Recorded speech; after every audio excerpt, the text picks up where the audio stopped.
Olá, vamos dar seguimento então ao nosso trabalho, nosso estudo. E hoje, até um pouco diferente, além de estarmos trabalhando aqui na rádio, vamos estar também aqui já gravando esse estudo para também estar postando no nosso canal no YouTube e atingindo assim os dois públicos que temos, a rádio e o canal também. E saindo um pouquinho da temática que estamos trabalhando no canal Voz que Clama, que estamos ainda nos livros poéticos. Hoje vamos falar sobre a ponte sobre o abismo, que é da série Caminho a Cristo, que é o que estamos trabalhando nesse ano aqui na 97. Então hoje vocês que nos acompanham aí no canal, vão perceber que está um ambiente diferente. Estamos realmente no estúdio aqui da 97 FM e resolvemos também trabalhar essa série e está também postando no nosso canal aí. Quero convidar você, nesse momento, a termos uma palavra de oração. Eterno Deus, agradecemos pelo cuidado, proteção e a oportunidade nesta tarde podermos estudar a Tua Palavra. Pedimos a orientação, a iluminação do Teu Santo Espírito a todos os que nos acompanham aqui na 97 FM e também a todos os nossos amigos que têm aí acompanhado no canal A Voz que Clama, História e Profecia, e que o Teu Santo Espírito venha nos guiar a cada dia, que venhamos ser uma voz, sim, que clama, falando a Tua Palavra, e que ela venha alcançar os corações espalhados aí em todo este vasto mundo, onde for possível alcançar. Dá-nos a Tua direção, nos ilumine nesse dia, te pedimos essas bênçãos em nome de Jesus. Amém. Então hoje, dando sequência ao tema Caminho a Cristo, falando sobre a ponte ou uma ponte sobre o abismo, vamos mais uma vez volver o nosso olhar no passado, na criação, onde está escrito que o homem foi originalmente dotado de nobres faculdades e de um espírito bem equilibrado. Então, aqui no texto que tenho, diz que ele era um ser perfeito e ele estava em harmonia com Deus. Seus pensamentos eram puros, diz que santos os seus intentos, sua vontade, mas infelizmente o texto continua dizendo que pela desobediência as suas faculdades elas foram pervertidas e o egoísmo tomou o lugar do amor. Sua natureza tornou-se tão enfraquecida pela transgressão que era impossível ao homem, em sua própria força, resistir ao poder do mal. E diz então o texto que o homem fez-se cativo de Satanás, do inimigo de Deus, aquele que enganou a terça parte dos anjos, engana agora aqui a Adão e Eva, e isso toma uma dimensão enorme. Chegando no dilúvio ali, diz que praticamente a terra toda havia se afastado, sobrando simplesmente Noé e a sua família.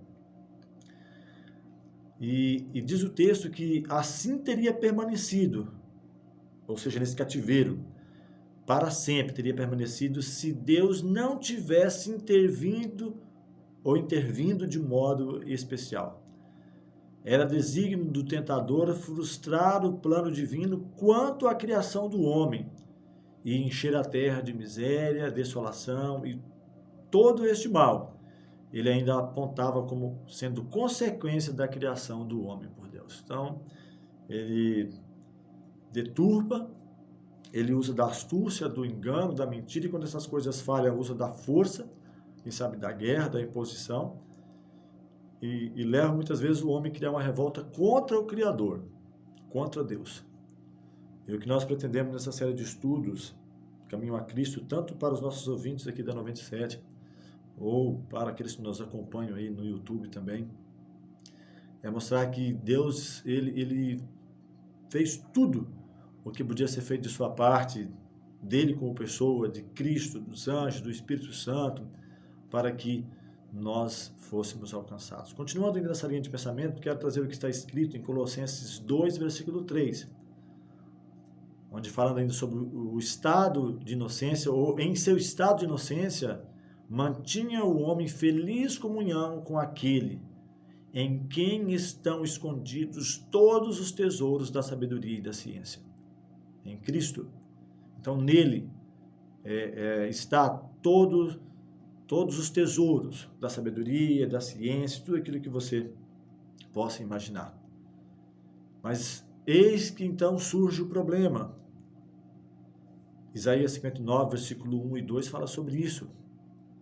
O abismo, o pecado, a separação, onde está escrito que em Isaías 59, versículos 1 a 2, você que tiver acesso à Bíblia e queira depois verificar, através do aplicativo ou a Bíblia mesmo, física, diz que eis que a mão do Senhor, as mãos do Senhor, ou a mão do Senhor, ela não está encolhida, em algumas traduções agravada, para que não possa salvar, para que não possa alcançar a mim e a você.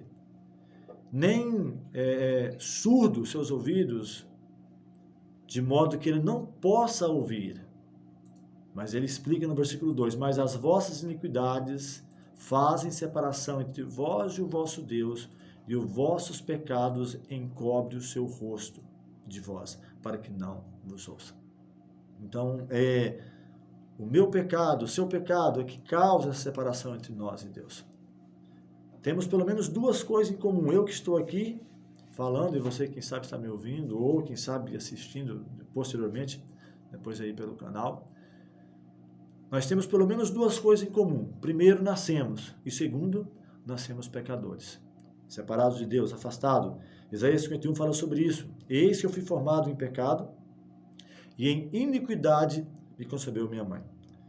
Então, fomos já, a partir do pecado, nascemos já com a tendência. Não é pelo fato de fazermos atos pecaminosos, mas ao contrário, nós fazemos atos pecaminosos porque somos pecadores. Nascemos com a tendência para o mal. Diferente de Adão e Eva, que quando foi criado perfeito, seus sentimentos, seu caráter, tudo nobre. Mas o pecado, ele causou essa separação. Então, depois de pecar, porém, o homem já não podia encontrar alegria na santidade. E o que Adão faz e Eva? Ele procurou esconder-se da presença de Deus. Quando Deus vinha na viração do dia a visitar, a conversar no jardim, quem sabe com grande alegria eles iam ao encontro. Mas agora procuram afastar-se de Deus, se é que podemos. E o Senhor desde então sai a procurar ao homem, como ele falou com Adão: Adão, onde estás? Adão, então, fugindo da presença do Senhor. E tal é ainda hoje o estado do coração não convertido, não regenerado, que não nasceu de novo, não está em harmonia com Deus e não encontra prazer na comunhão com Ele. E falando mais sobre o pecador, do qual eu sou, você que está me ouvindo nós somos pecadores. O pecador não poderia sentir-se feliz na presença de Deus. Quem sabe ele iria esquivar-se, afastar-se ao contato dos seres santos, dos anjos, se lhe fosse, quem sabe, permitido entrar no céu. É importante entender que nós, da maneira que nascemos, em Jó capítulo 14 fala isso: o homem nascido de mulher é de bem poucos dias e cheio de inquietação. Nasce e, como a erva, rapidamente se vai. Então é preciso criar uma ponte que nos ligue, saindo desse abismo e alcançando até o céu. Então os pensamentos do homem afastado de Deus, seus interesses, seus motivos seriam bem diferentes daqueles que animam os imaculados habitantes dali do céu. Seria, quem sabe, falando aqui de música, uma nota discordante na melodia celeste. O céu ser-lhes-ia um lugar de suplícios e não de alegria. Quem sabe almejaríamos ocultar-se daquele que ali é luz e centro de todas as alegrias. Então não é um decreto arbitrário da parte de Deus que veda o céu aos seres humanos. Mas estes são excluídos, quem sabe, por suas próprias escolhas. Salomão escreveu que o tempo e a sorte pertencem a todos, depende de como eu vou usar esse tempo e essa sorte. Nós falamos no último estudo, falando do cuidado de Deus, que mesmo com o mundo manchado pelo pecado, pelo egoísmo, ele não é todo mal. Você pode ver os espinhos, mas tem as rosas ali. Agora, o que eu vou olhar? Para os espinhos ou para as rosas? Para o perfume que ela exala? Então é importante entender isso, para que eu venha fazer a escolha certa. É-nos impossível por nós mesmos, por mim e por você, escapar ao abismo do pecado em que estamos mergulhados. Nosso coração é ímpio e não o podemos transformar. Tem aqui um texto em João 14, versículo 4, que eu vou ler com você, que diz: quem do imundo tirará o puro ou o limpo? Ninguém, ele mesmo responde. A inclinação da carne é inimizade contra Deus, pois não é sujeita à lei de Deus, e nem em verdade o pode ser. Romanos 8, versículo 7. Então, há algo que nós não podemos fazer por nós mesmos. A educação, a cultura, o exercício da vontade, podemos, quem sabe, chamar de domínio próprio, o esforço humano, todos têm sua devida esfera de ação, tem a sua importância, é importante isso aí. Mas neste caso, eles são impotentes para regenerar, para transformar o meu e o teu coração. Poderão levar, quem sabe, a um procedimento exteriormente correto. Quem sabe se vestir adequadamente em um determinado momento para estar em uma congregação, para o trabalho, coisas assim, mas não transforma a vida, mas não pode mudar o coração. São incapazes de purificar as fontes da vida. Então é preciso um poder que opere interiormente, de dentro para fora, uma nova vida que proceda do alto, antes que os homens possam substituir o pecado pela santidade. E este poder é Cristo, sua graça unicamente é que pode avivar as amortecidas faculdades da alma e atraí-las a Deus e à santidade. Quando eu digo que ela tem que acontecer de dentro para fora, não é que eu produzo por mim mesmo, que há uma crença que tudo que você precisa é acionar um Deus que há em você, que você faz, você acontece e resolve. Não é essa transformação dos pensamentos, porque dos meus pensamentos me leva aos meus sentimentos, e aos meus sentimentos leva à ação. Então é preciso cuidar, por isso o apóstolo Paulo ele apela. Tudo que é puro, tudo que é amável, tudo que é aceitável, tudo que é de boa fama, se há alguma virtude, se algum louvor existe, deve ser isso que deve ocupar o meu e o teu pensamento. Então eu preciso cuidar muito daquilo que eu penso, porque o que eu penso vai gerar os meus sentimentos, e os meus sentimentos gerar as minhas ações. É importante lembrarmos disso. Disse o Salvador, quero trazer aqui este ponto, de João capítulo 3, versículo 3, aquele que não nascer de novo, ele não pode entrar no reino de Deus. Não receber um novo coração, novos desejos, novos propósitos, novos motivos que conduzem a uma nova vida, não pode ver o reino de Deus. A ideia de que basta desenvolver o bem que por natureza existe no homem, isso é um erro fatal, falei há pouco sobre isso. O homem natural não compreende as coisas do Espírito de Deus, porque elas lhe parecem loucura e não pode entendê-las, porque elas se discernem espiritualmente. 1 Coríntios capítulo 2, versículo 14. E aí Cristo, ele na entrevista com Nicodemos, ele até fala: não te maravilhes de ter dito para você isso, necessário vos é nascer de novo. Não é teologia, não é filosofia, não é nada disso. Por mais que tenha o seu papel, como mencionei, a teologia, a filosofia, a ciência no geral, mas no que diz respeito à transformação do homem, ela não pode fazer. Acerca de Cristo, diz a Bíblia, a Escritura, João capítulo 1, versículo 4, nele estava a vida e a vida era a luz dos homens, e em nenhum outro nome. Aqui o escritor de Atos, Lucas, ele é bastante enfático. Em nenhum outro nome há dado entre os nomes pelo qual devamos ser salvos. Então, nossa série de estudos aqui, na 97, também no canal no YouTube, no Instagram, ou seja, no nosso espaço também onde nós nos reunimos todas as sextas à noite, a nossa mensagem central é Cristo. Cristo em vós, esperança da glória. Não é religião A ou B ou C, não é disso que nós estamos falando, mas de Cristo. Religiões temos as milhares, só no cristianismo, imagine em todos os ismos, judaísmo, islamismo, budismo. Não é disso, mas de Cristo que possa transformar a minha e a sua vida, transformar nossos desejos, nossos sonhos, nossos planos, para que eles possam estar encaminhados de acordo com a vontade do Senhor. O apóstolo, ele se aprofundou tanto nessa situação do pecado enraizado nele, que ele chega a fazer a pergunta, que está em Romanos 7,16, também o versículo 12 a 14, quem me livrará do corpo desta morte? Havia um costume na época de alguém, quem sabe, que tirasse uma vida, era amarrado ali aquele cadáver que era ficando junto com aquele que tirou a vida até apodrecer. E ele fala, usando esse costume, ele menciona, quem me livrará do corpo dessa morte, do pecado que está impregnado, enraizado em minha vida. Não basta percebermos a benignidade de Deus, saber que Deus é bom, que Ele é benigno.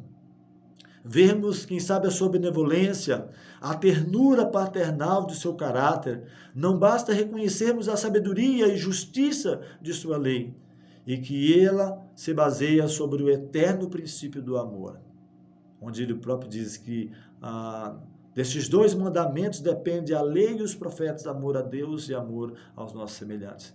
Paulo, o apóstolo, ele reconheceu tudo isso quando ele exclamou, consinto com a lei que é boa, a lei é santa, o mandamento é santo, justo e bom. E acrescenta, porém, na amargura de sua íntima angústia e desespero, mas eu sou carnal, eu sou vendido sob o pecado. E ele ansiava a pureza, ele ansiava pela justiça, as quais era impotente para alcançar por si mesmo. E ele exclama, o que nós mencionamos a princípio aqui dessa mensagem, miserável homem que sou, quem me livrará do corpo desta morte? Romanos 7, versículo 24. E tal deve ser também o meu brado, o seu brado, que deve subir de nossos corações, de corações oprimidos em todas as terras, em todos os lugares, todos os tempos. Para todos só existe uma resposta: eis o Cordeiro de Deus que tira o pecado do mundo.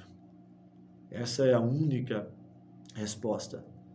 E aqui temos um relato de um personagem por nome Jacó, que quer dizer suplantador, enganador. Não sei se você conhece essa história, onde ele engana o seu pai, fingindo ser o seu outro irmão, Esaú, e ele é preciso fugir agora para escapar da morte do seu irmão, e ele agora dorme num local onde tem uma pedra que ele coloca como travesseiro, ali solitário, desterrado, como se achava, separado de tudo que lhe havia tornado preciosa a vida, sabe, ali o lar, a família, a mãe. O pensamento de que acima de todos os outros oprimia sua alma era o temor que seu pecado ali havia alienado de Deus. Além de tudo isso, separado da família, da mãe, do pai, da vizinhança, quem sabe dos colegas de infância, mas também essa alienação de Deus, estar afastado de Deus. E de quem sabe ele foi rejeitado pelo céu. Então, com tristeza, ele deita para repousar sobre a terra, nu, sem nem um lençol para forrar. Em volta de si, quem sabe, apenas os solitários montes. E ele contempla o céu, as estrelas, e ele dorme, e uma estranha luz agora fere a sua visão, e diz que havia uma escada que ligava da terra ao céu. E diz que no plano em que estava deitado, ele vê esses degraus que pareciam erguer-se até as próprias portas do céu. E a glória acima, e ele ouve a voz de Deus em uma mensagem que satisfazia os desejos, as necessidades da sua alma. Um Salvador, Cristo, foi revelado, que poderia resgatar esse pecador, que poderia restituir a comunhão com Deus.